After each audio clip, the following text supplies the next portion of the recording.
Assalamualaikum warahmatullahi taala wabarakatuh. Dari Taman Neraca Antarabangsa Shah Alam baru lepas riadah. Saudara-saudari rakan Facebook yang kami raikan, pagi ini saya nak bercakap pasal politik sikit. Berkebetulan dengan pilihan raya negeri Johor, tapi tak kena-mena sebenarnya. Saya memang nak cakap pasal ni. Saya nak cakap pasal satu Malaysia. Dan ramai sangat orang lupa pasal satu Malaysia ni. Orang lupa bagaimana satu Malaysia menjadi trademark penting dalam kerajaan, masyarakat dan politik. Semua orang cakap pasal satu Malaysia. Makan satu Malaysia, sate satu Malaysia, kedai satu Malaysia, klinik satu Malaysia, rendang satu Malaysia, kuih satu Malaysia. Tapi sekarang orang dah lupa. Orang lupa satu Malaysia. Walaupun orang tak pernah lupa yang membawa idea ini, iaitu Tun Muhammad Najib Razak ketika beliau menjadi Perdana Menteri. Saudara-saudari yang saya hormati sekalian, satu Malaysia ini adalah prinsip kenegaraan, bagaimana pemerintah cuba membina negara bangsa yang berasaskan kepada sikap rakyatnya, iaitu acceptance, penerimaan. Semua orang, semua rakyat harus menerima segala-galanya apa yang ada di Malaysia ini. Menerima demografi yang ada, bahawa Malaysia ataupun sebelum itu tanah Melayu ini terdiri dari pelbagai kaum dan agama. Semua orang bebas menganuti pelbagai agama, semua orang bebas mengamalkan berbagai budaya. Namun demikian, hakikatnya Malaysia tetap negara Melayu. Itu sebabnya Melayu, Islam dan bahasa Malaysia serta raja-raja Melayu tidak boleh terpisah dari asas tonggak negara ini. Dia adalah menjadi asas kepada perlembagaan persekutuan. Maka satu Malaysia itu niatnya baik. Dia adalah cuba membina keadilan sosial. Kita meraihkan semua bangsa, tapi jangan sekali-kali menafikan rakyat asal. Maka jangan sekali-kali cuba mempertikaikan apa yang Melayu ada. Apatah lagi jangan orang Melayu cuba mempertikaikan bangsa-bangsa lain. Saudara-saudari yang saya hormati sekalian, namun demikian, usaha Muhammad Najib Razak ini untuk membina negara bangsa ini tak kecapaian, tidak diizinkan Tuhan, dan dia menerima. Saya pun menerima keadaan itu. Apa boleh buat, politik itu terlalu kuat. Saudara-saudari yang saya hormati sekalian, satu Malaysia ni dia suka tidak suka terkaitlah dengan 1MDB. Bila 1MDB disabitkan dengan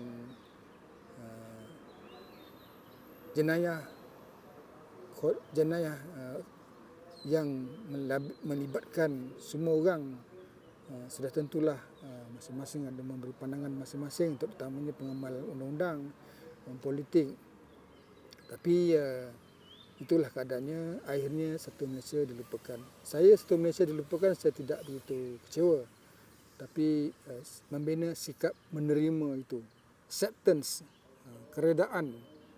Tuan-tuan dan puan sekalian tahu tak perempuan, bahawa acceptance ini sangat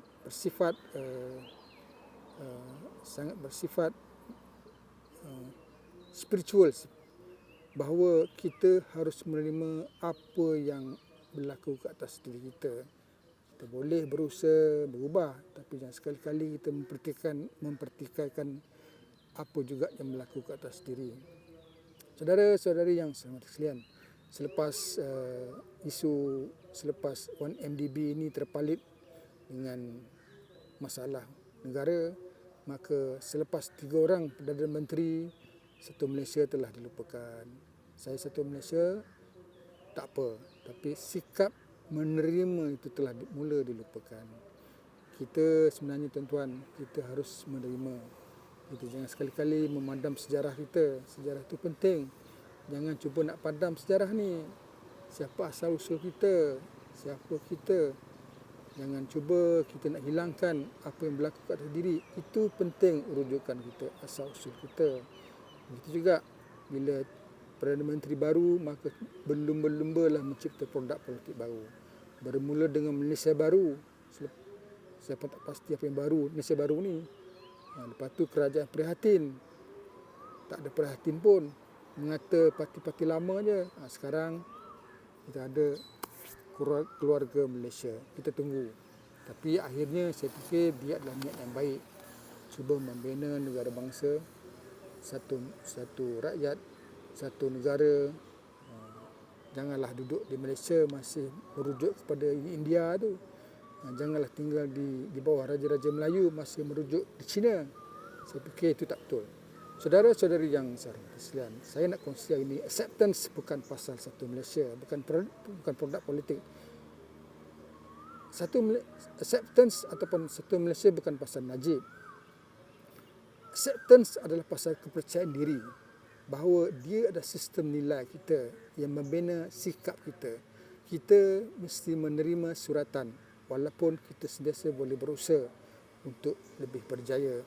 Jangan sekali-kali kita tidak menerima suratan, kita memperhatikan suratan seolah-olah memperhatikan kehendak Tuhan. Itu cerita dia. Jangan sekali-kali memperhatikan kawan-kawan. Bila dah lama kawan-kawan ni baru teringat, ada masalah dia. Jangan. Itulah kawan-kawan dia. Jangan sekali-kali memperhatikan isteri. Datuk tua ni baru teringat, jangan. Itulah isteri kita. Juga anak-anak. Jangan mula mempertikaikan apalah nak, jangan. Saudara-saudari yang saya hormati sekalian, dia bagaimana kita reda dengan ketentuan. Itu penting. Bila kita reda, kita tetap bersyukur. Apa juga berlaku atas diri, kita bersyukur dia ada yang terbaik untuk diri kita. Sikap bersyukur ini, sikap menerima ketentuan adalah sikap bersyukur kepada Allah. Saudara-saudari yang sekalian, tidak menerima ketentuan ni, tidak menerima sejarah diri, tidak meraihkan apa yang berlaku atas diri, kenapa kita lakukan, kenapa kita tidak lakukan. Akhirnya kita tidak mahu langsung berusaha untuk masa depan. Kita menolak apa yang berlaku atas diri, kita pertikaikan apa atas diri kita. Kita jadi manusia yang susah.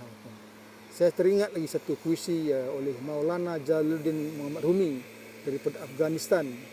Puisi ini sangat sufi sifatnya. Dia kata, kita ni umpama guest house. Kita ni umpama rumah tetamu. Selaku rumah tetamu, kita menerima apa saja. Kita menerima siapa saja. Kita jangan sekali-kali memilih siapa yang boleh datang ke rumah kita.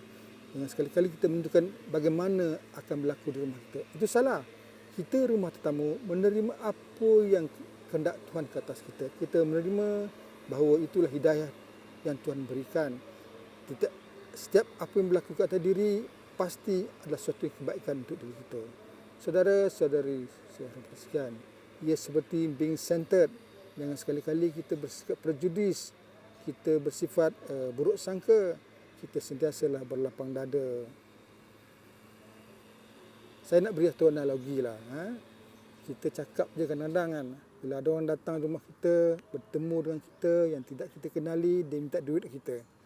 Bagaimanakah kita mencipta orang yang minda kita? Banyaklah. Ada yang terus mencipta orang ni penyangak lah. Ada yang mencipta orang ni jahat lah. Ada yang mencipta kita harus membantu kadarnya. Itu petunjuk. Dia datang kita, kena Allah hantar kita. Kita harus memberi. Jangan tiba-tiba jadi kedekut pula. Jangan tiba-tiba rasa tak ada duit pula. Orang datang minta tolong. Saudara mara minta tolong. Tiba-tiba pula miskin pula kita kan. Jangan. Itu Tuhan hantar. Uji kita. Bagaimana kita menerima? Itulah acceptance. Kita sentiasa reseptif. Apa yang kita hadap, apa yang kita terima. Sekali-kali kita memilih kesimpulan lah. Acceptance bukan pasal produk politik. Acceptance menerima adalah pasal subconscious mind kita. Kita membina pemikiran separa sedar siapa kita. Kita menerima sejarah bahawa Malaysia ni berasal daripada Persekutuan Tanah Melayu. Berasal dari Kerajaan Melayu. Kena terima hakikat tu. Jangan nak jadikan India Malaysia ni. Jangan nak jadikan China Malaysia ni. Kita sentiasa meraihkan semua orang sejak dari dulu lagi. Macam mana sebelum ini Tun Abdullah Mak Badawi mencipta bagaimana jiwa rakyatnya, iaitu first class mentality. Kita bukan negara, kita mementingkan siapa rakyat yang menghuni negara ini. Itu penting, bukan infranya tapi spiritualnya. Saudara, saudari yang saya hormatkan, saya beri satu analogi lah. Muhammad Sajjad Kamaruzaman atau Nur Sajjad tidak pernah susuk tubuhnya. Semalam saya dipahamkan dia telah menerima pengiktirafan undang-undang bahawa dia adalah wanita. Tidak, tuan-tuan. Dia tetap jantan. Sebab DNA-nya jantan. Malaysia bukan infranya tapi rakyatnya. Rakyatnya sentiasa menerima sejarah negara ini. Kita mesti acceptance, menerima. Selagi kita tidak menerima apa yang berlaku atas diri kita, kita tidak pernah gembira. Jadi acceptance ni sangat spiritual. Dia menyebabkan kita happy dan sejahtera. Lawannya refusal, rejection yang menyebabkan kita sentiasa stres. Sekian. Kita mesti menerima. Assalamualaikum. Saya cakap apa-apa?